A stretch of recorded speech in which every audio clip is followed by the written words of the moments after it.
Subscribe to Dr. Nightmare channel now.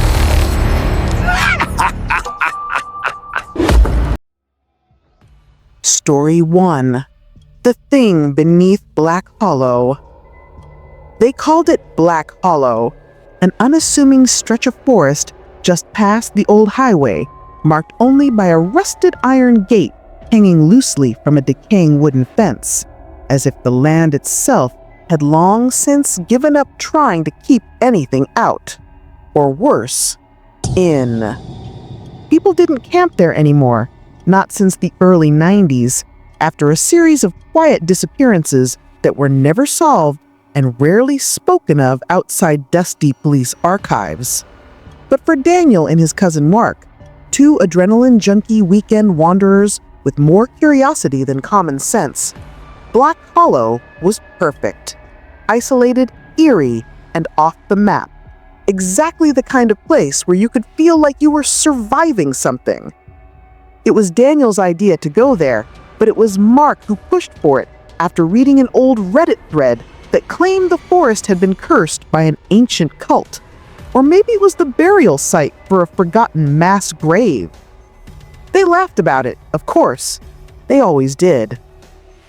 The day they drove out was overcast, the kind of gray that blankets everything in dullness, as though the sky had gone cold and hollow too. They parked Daniel's beat-up Jeep by the roadside, just off the shoulder, and began hiking into the woods, stepping over dead branches and through waist-high grass that seemed like it hadn't been flattened by human feet in decades.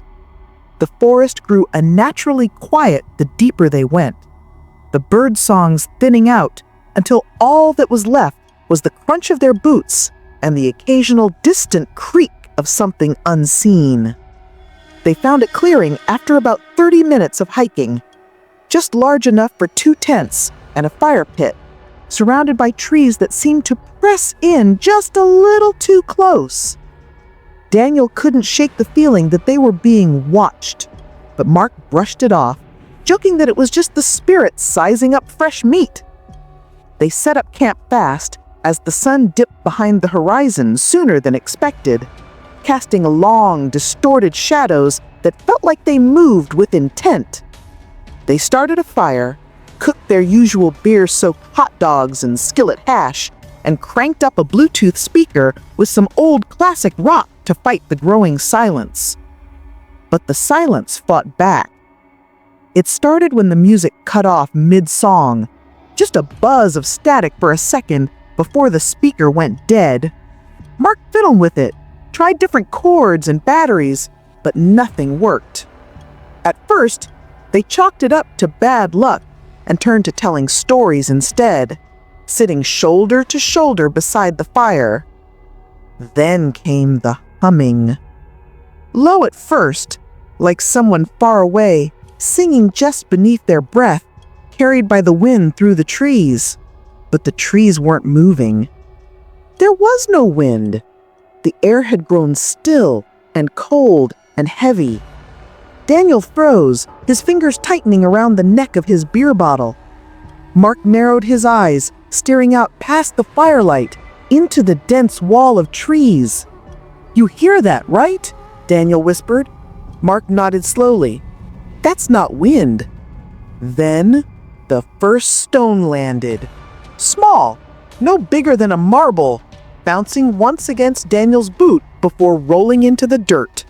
The second was bigger and aimed, smacking the side of his cooler hard enough to tip it slightly. Then silence again. Not even birds now, not even insects. Just the deep, swallowing quiet of the woods, holding its breath. "Who's out there?" Mark yelled, standing up and shining his flashlight in a wide arc. "You're not funny!" No reply. But the humming returned, louder this time and closer. A tune with no lyrics, no rhythm. Just an eerie, atonal sound, like something trying to mimic a human voice without ever having heard one before. Daniel wanted to leave right then. Screw the gear, just hike out. But Mark was stubborn. It's probably some teenagers messing around. he muttered, clutching the flashlight like a weapon. "We leave now, we'll just look stupid." But Daniel knew that wasn't it. Teenagers didn't hum like that. Teenagers didn't stand just out of reach of the firelight, invisible but not silent. Teenagers didn't move silently through dead leaves. That night, Daniel barely slept. Every time he closed his eyes, he thought he heard the humming again, always faint, always just behind the canvas of his tent. At one point, he heard soft footsteps, bare feet by the sound of it, circling the camp, and then, unmistakably, someone crouched down right outside his tent.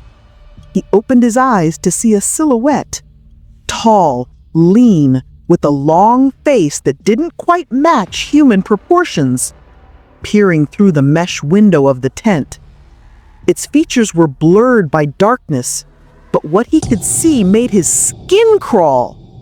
Its eyes were too far apart, and its head seemed to twitch with every movement, like a puppet with too many strings.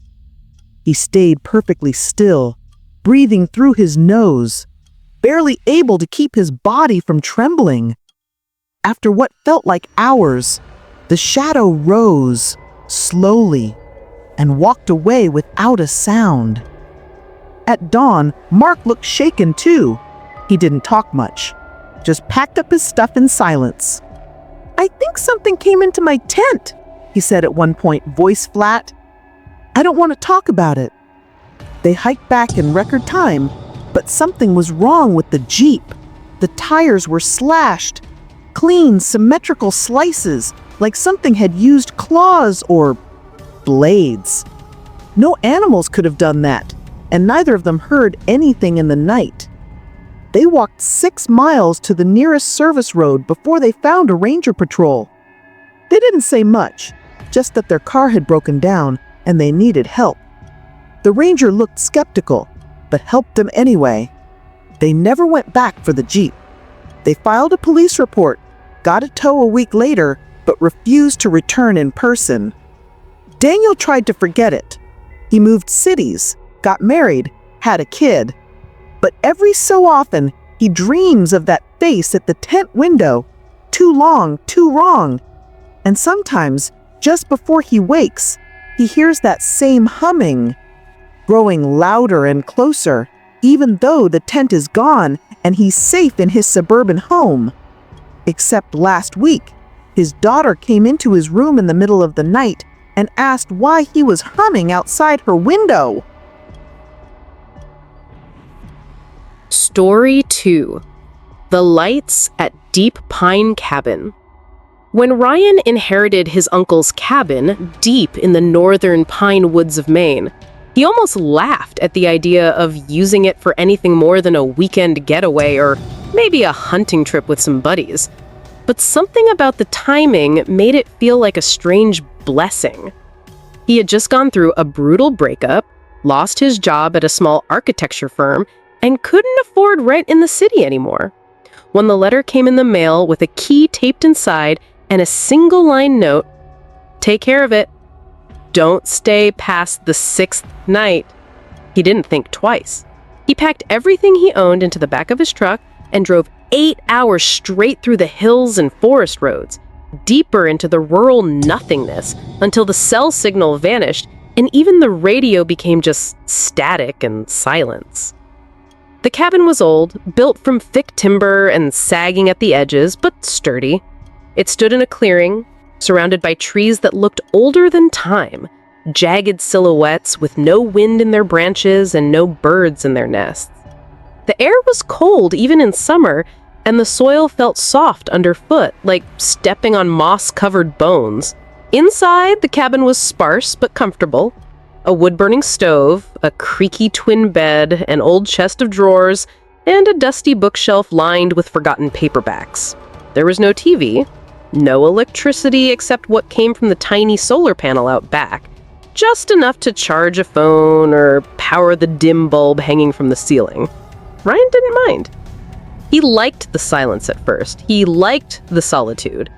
He liked not being expected to answer anyone's texts or explain himself. The first 2 nights were uneventful, almost calming. He spent the days chopping firewood, reading, and drinking bourbon on the porch as the sun slipped behind the trees. At night, he lit the fire, curled into the wool blankets, and listened to the crackling embers fill the otherwise silent room. But on the 3rd night, just as he was drifting into a hazy bourbon sleep, he noticed something strange outside the window. A light, small and faint, flickering between the trees like someone walking through the forest with a lantern. He sat up, thinking maybe a hunter or hiker had wandered too close, but the forest was silent. No footsteps, no rustling, just that dim golden glow moving too smoothly between the trunks, flickering not like fire, but like something pretending to be fire. He grabbed the flashlight and stepped out onto the porch. The air felt different, heavier, pressing down on his shoulders like invisible weight. The wind had stopped, the fireflies were gone. The only sound was the creaking of the old pine trees, which now seemed to be leaning slightly inward. The light vanished the moment he aimed his flashlight toward it. He stood there for what felt like hours, staring into the woods, waiting to hear something, a branch snapping, a crunch of leaves, but nothing came, just that dense, suffocating silence. He went back inside, locking the door out of instinct, even though no one lived within miles. Still, sleep didn't come easy. That night he dreamed of lights under the floorboards, glowing hands reaching up through the cracks, a voice whispering behind his ear, "You're already on the 4th night." He woke up gasping, cold sweat soaking his sheets. The clock read 3:33, but his phone had no signal, no time, no date, just a black screen. It stayed dead even after he plugged it in. On the 4th day, he started to hear things, muffled thumping in the attic above his bed, though he was certain there was no 2nd floor. When he opened the attic hatch, there was nothing but cobwebs and insulation. That night, the light returned, but this time, it wasn't alone. As he watched it flicker through the trees again, a 2nd light blinked into view, then a 3rd. Each one moved differently, like they were circling, creeping, closing in. He didn't sleep that night. He sat on the bed with the axe he'd used for chopping wood resting across his lap, eyes fixed on the door. By the 5th night, he was unraveling. The lights returned at dusk, no longer flickering but steady, glowing orbs about 5 feet off the ground, unmoving, like lanterns hung from invisible shepherd hooks. He counted 7 of them, equally spaced in a perfect circle around the cabin. They didn't move, they didn't blink, but he could feel them watching. The forest had changed. It no longer sounded like a forest. No insects, no birds. Even the wind refused to rustle the trees. It was as if the world was holding its breath. When he opened the door and stepped out, every hair on his body stood up.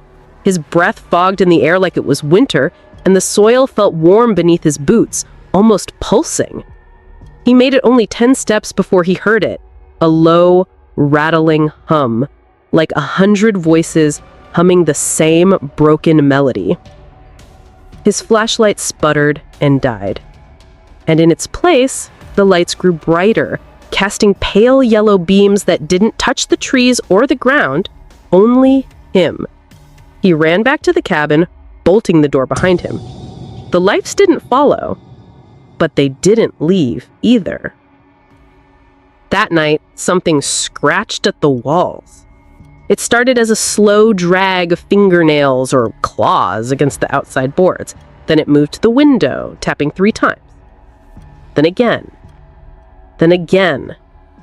Always in 3s. He buried himself under the blankets, hands gripping the axe so tightly they cramped, and waited for dawn. When the sun finally rose, the lights were gone.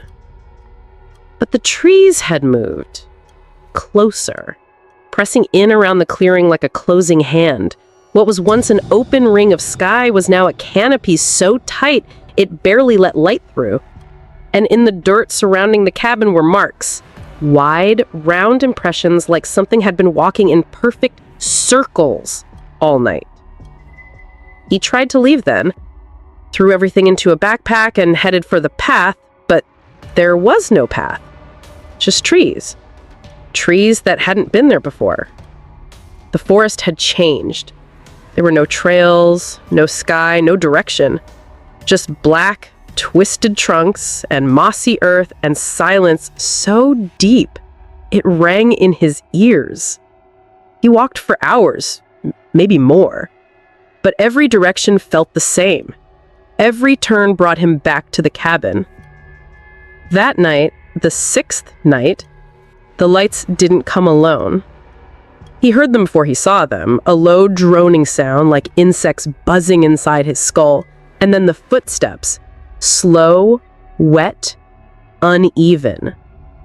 He looked out and saw them between the trees, tall and pale with long limbs and mouths that hung open in silence. Their skin glowed like the lights, and their eyes were empty sockets. They didn't walk so much as glide, but their feet still made the sound. Scrape, step. Scrape, step. As if something dragged behind them, and they were moving toward the cabin. He shut the windows, nailed them closed, pushed the bookcase against the door, and crouched in a corner with the axe in one hand and the key in the other. He didn't know what the key was for anymore. The cabin had no locks inside, but he held it like a talisman, like it might mean something. They didn't knock. They didn't speak. They just stood outside all night, humming that same broken melody over and over until the sun came up and they vanished like fog. That morning, Ryan was never seen again. When forest rangers found the cabin a month later after a hiker reported strange lights in the woods, they found it completely overgrown, trees grown too fast, too dense, roots bursting through the floorboards. Inside was empty, no signs of life, no blood, no note, no Ryan, just a single key left on the pillow and a message carved in the wall above the bed. The 7th night never ends.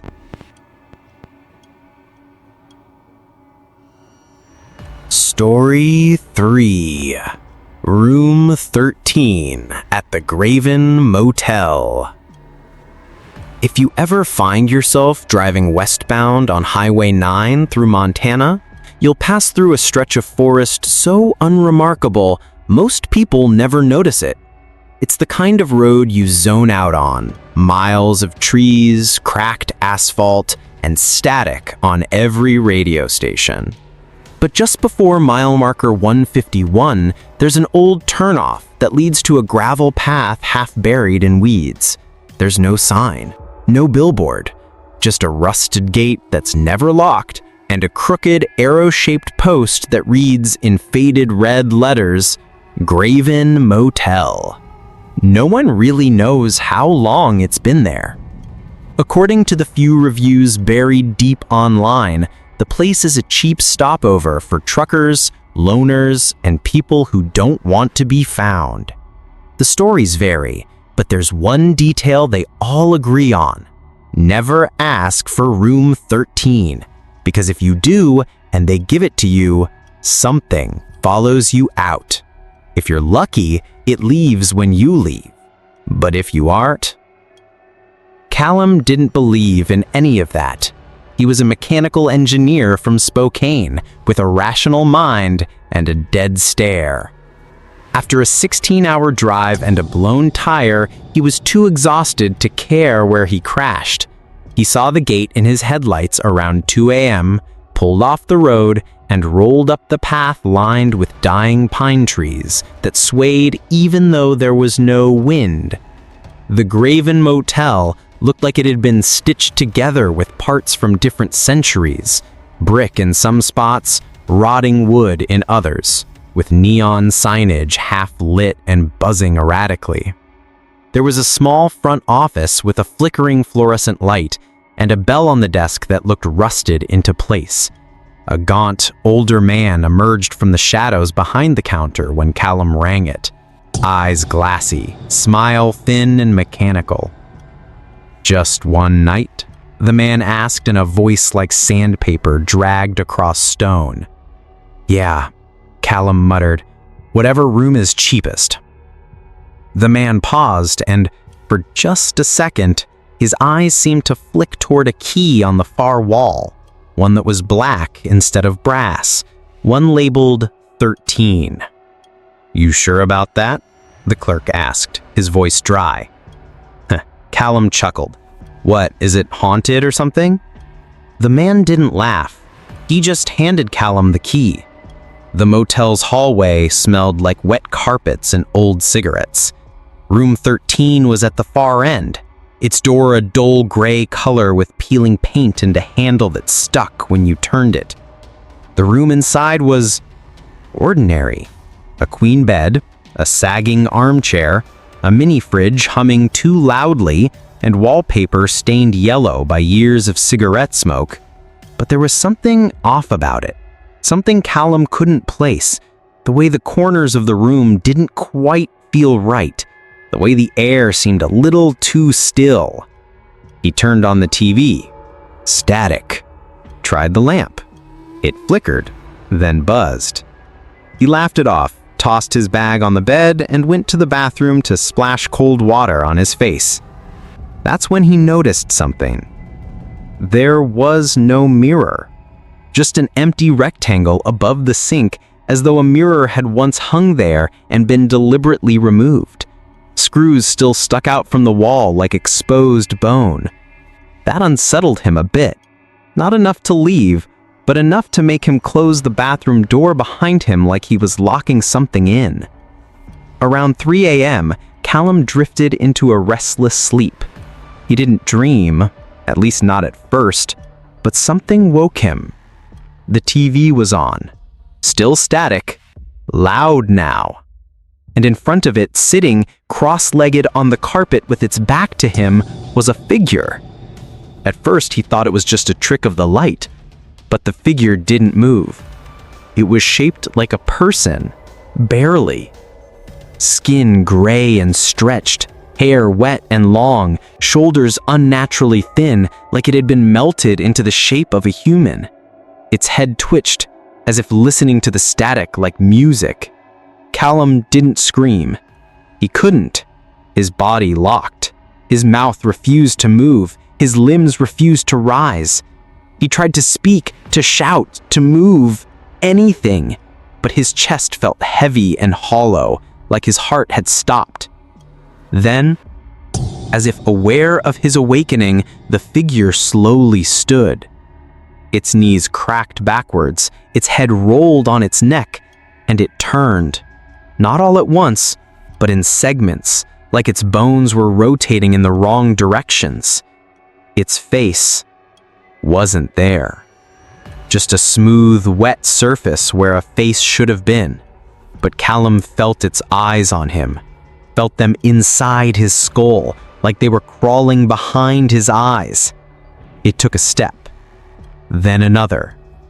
Each movement made the lights flicker and the static rise to a screech. As it neared the bed, Callum tried again to scream, to move, to do anything, but his body was a corpse. Only his eyes moved, watching as the thing leaned over him, its blank, dripping head tilting like it was curious. Then finally, it whispered. A voice made not of words but of air and breath, and something like a growl. And just like that, it disappeared. Callum shot up, gasping. The TV was off. The room was cold. The door was open. There were wet footprints on the carpet leading out. He didn't sleep again. In the morning, the clerk didn't speak to him, just handed him a receipt without making eye contact. Callum left without asking questions. He wanted to forget the whole thing. He wrote it off as a sleep paralysis episode, stress, exhaustion, imagination. But that night, at home, he found the exact same wet footprints leading from his front door to his bedroom. He hadn't told anyone. He hadn't said a word about room 13, but whatever was in that room, it had followed him. He tried cleansing rituals, burning sage, salt lines. He called a priest, a psychic, even a witch from an online forum. Nothing worked. Every night he heard static behind his walls. Every night the footprints returned fresh and wet. And every night at 3:13 a.m., his TV turned on. The final straw came when he looked in the mirror one morning and saw something behind him, a faceless shape standing just inches away, its head tilted, dripping. Callum smashed the mirror. He boarded up the windows. He threw out every screen in his home. But the thing didn't need mirrors. It didn't need glass. It was in the corners, in the static, in the silence between heartbeats. The police found him 3 days later, locked inside his apartment, every mirror shattered, every electronic unplugged, and on the walls scratched over and over in his blood, "Don't sleep in room 13." No one has stayed in that room since, but the motel is still there. And sometimes, when the night is cold and the wind refuses to blow, the static comes on by itself, and the clerk finds a single wet footprint just outside the door of room 13.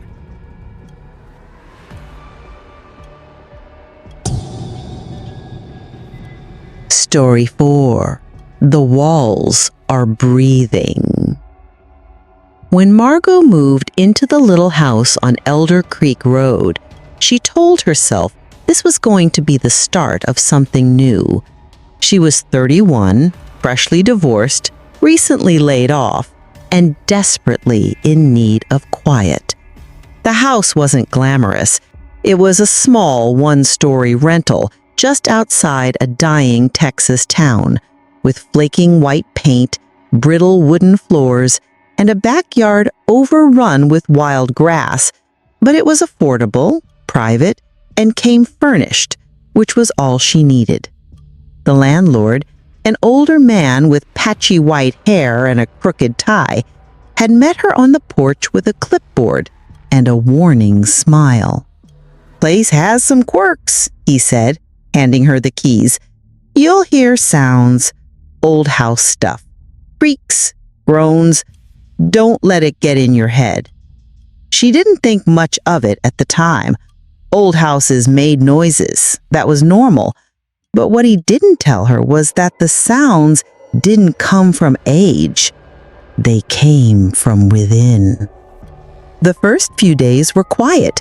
Margot worked on her laptop, sat on the back steps sipping tea, and told herself she was healing. The town was sleepy, the neighbors invisible, and the house had a strangely comforting scent. Old cedar mixed with dust, and something she couldn't quite place. But at night, the house changed. On her second night, around 3 a.m., she woke to a dull thump against the wall behind her. Not a creak, not a shifting beam, a thump, like a fist. She sat up and stared at the wall. Silence. She listened hard for footsteps, but the house was still. Then came another thump, closer this time, like it had moved inside the wall. She pressed her ear to it, expecting to hear rats or mice, but what she heard was breathing.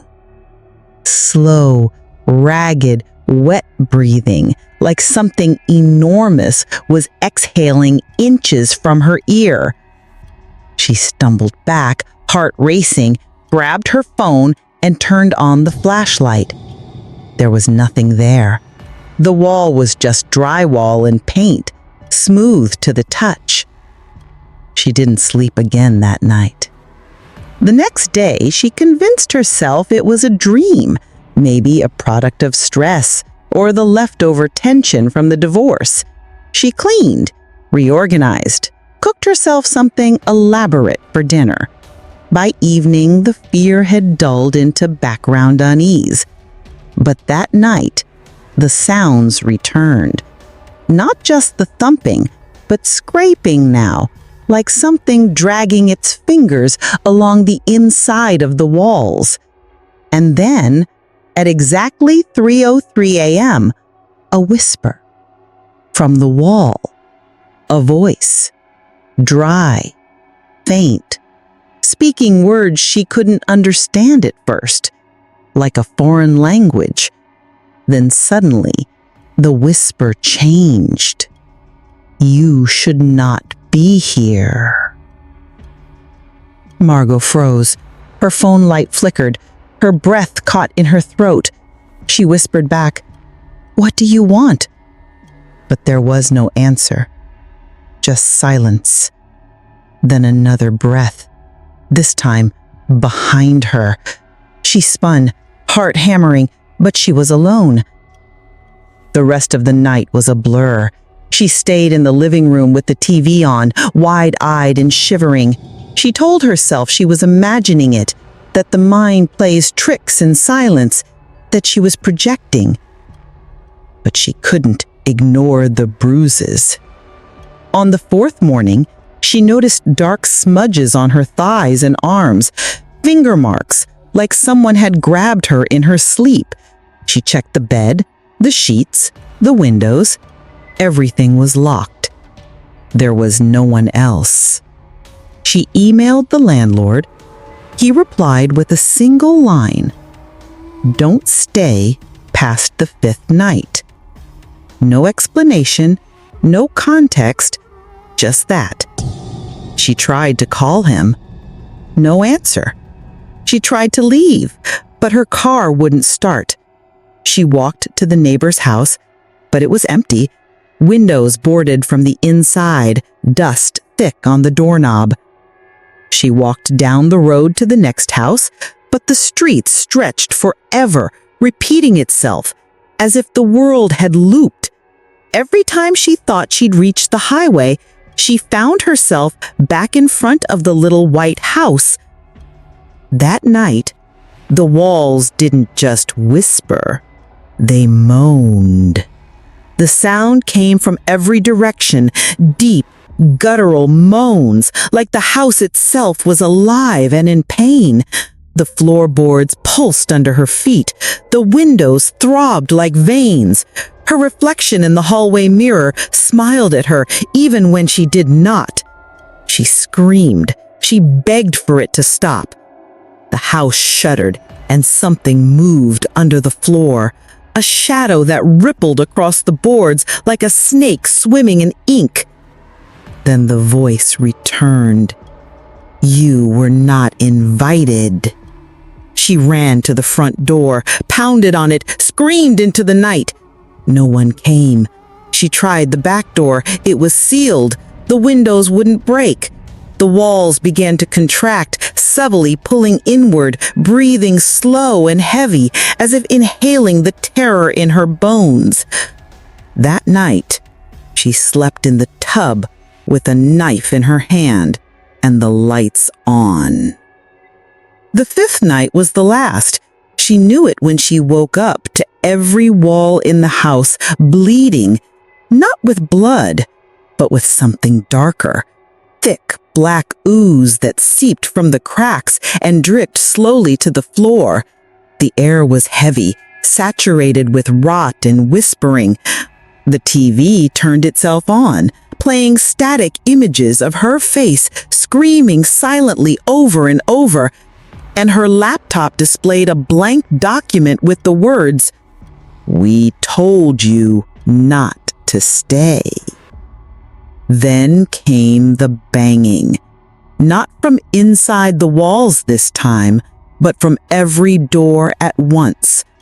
The bathroom door, the closet, the attic, the air vents, all pounding in unison like something was trying to get in or out. She backed into a corner, knife clutched, sobbing as the walls began to shift. They opened, not like doors, but like wounds, peeling back to reveal dozens of faces pressed into the structure itself. Human faces melted into the wood, all screaming silently. Their eyes moved, their mouths stretched wide, and from their throats came the whispers, "She won't leave. She belongs to the house now." Then the floor gave way beneath her, and she fell. Not into a basement, but into something else. A cavern, breathing, pulsing, made of bone and timber. The house was alive, and she was inside it now. No one ever saw Margot again. The house is still there. People drive by it and say it looks normal. Occasionally, someone rents it. They never last more than 5 days. And sometimes, late at night, if you're close enough to the old porch and the wind is still, you can hear a voice inside the walls whispering, "Help me! I didn't listen! Don't stay past the 5th night."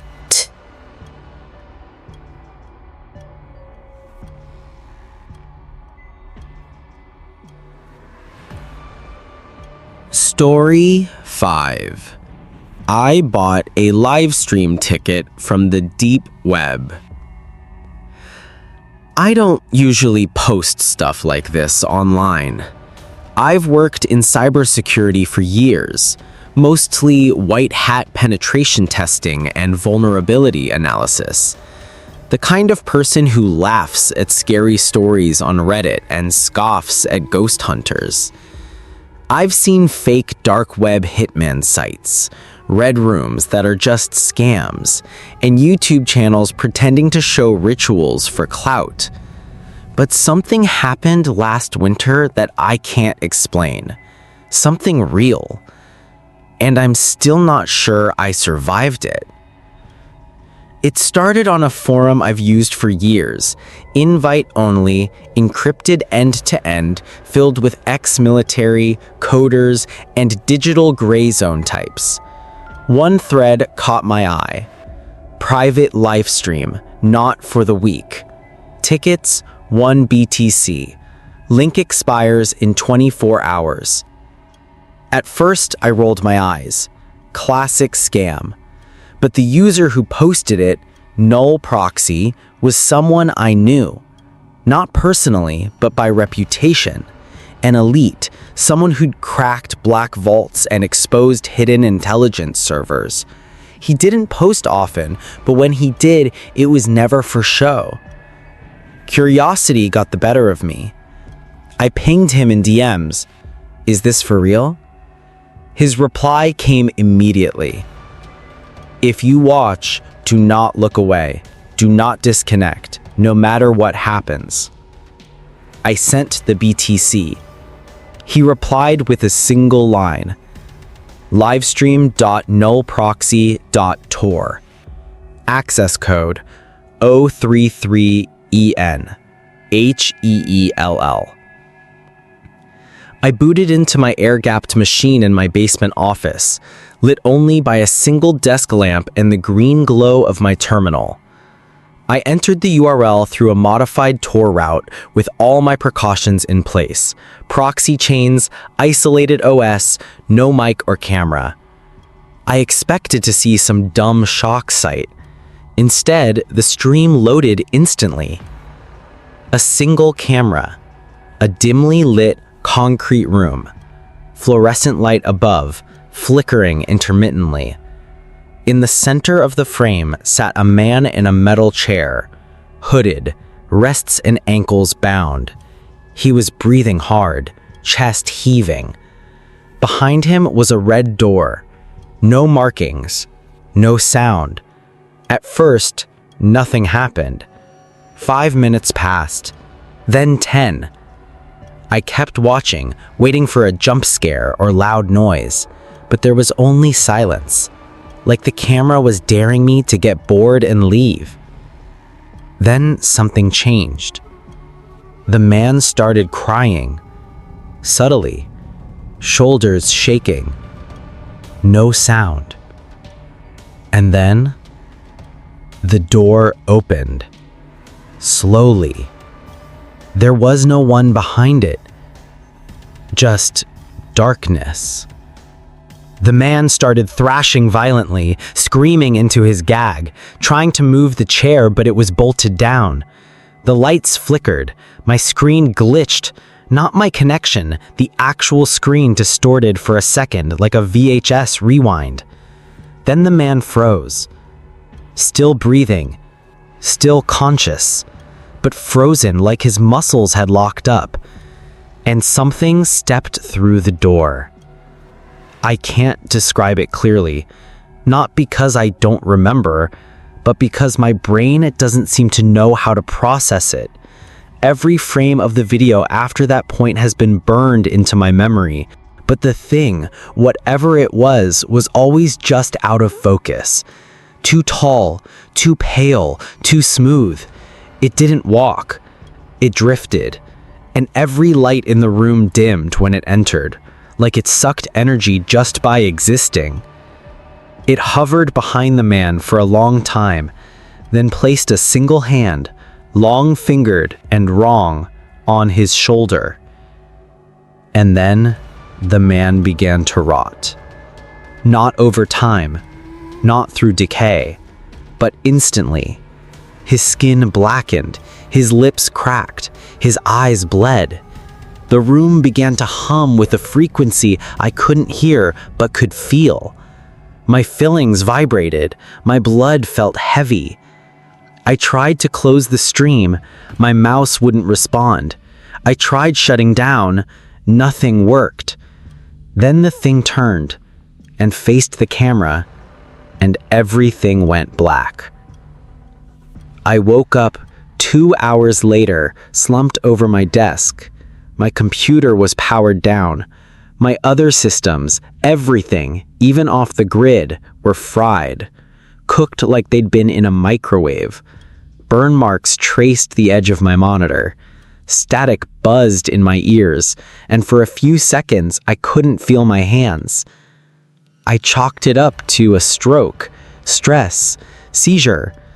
I told myself it wasn't real, that null proxy had sent some insane malware that tricked my brain into a visual hallucination. But then I started seeing it in real life. At first, it was just flickers, reflections in windows that didn't match reality. The TV turning on by itself, showing static frames of that concrete room. My security camera showed a figure standing at the edge of my driveway at 3:33 a.m., facing the house. Then came the dreams. Same room, same red door, but now I was the one strapped to the chair. And the thing would enter, closer each time, and I couldn't scream, couldn't wake up. I tried to contact Null Proxy. His account was gone, not deactivated, wiped, like it had never existed. And then people around me started dying. My upstairs neighbor, a retired nurse, was found in her bathtub, eyes melted out of her skull. My friend Alex, who I told about the stream, heart attack in his sleep, with fingernail gouges on the inside of his door.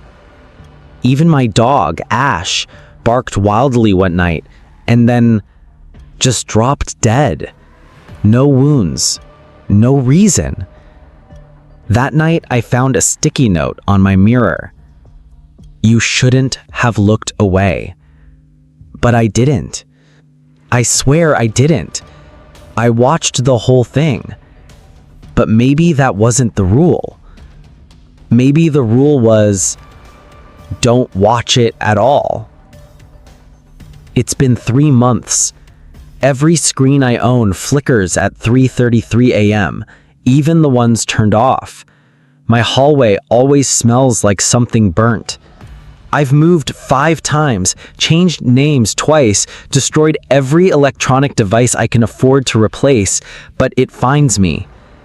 In reflections, in silence, in the corners. I don't sleep anymore. Because when I do, I dream of that room, and the red door always opens.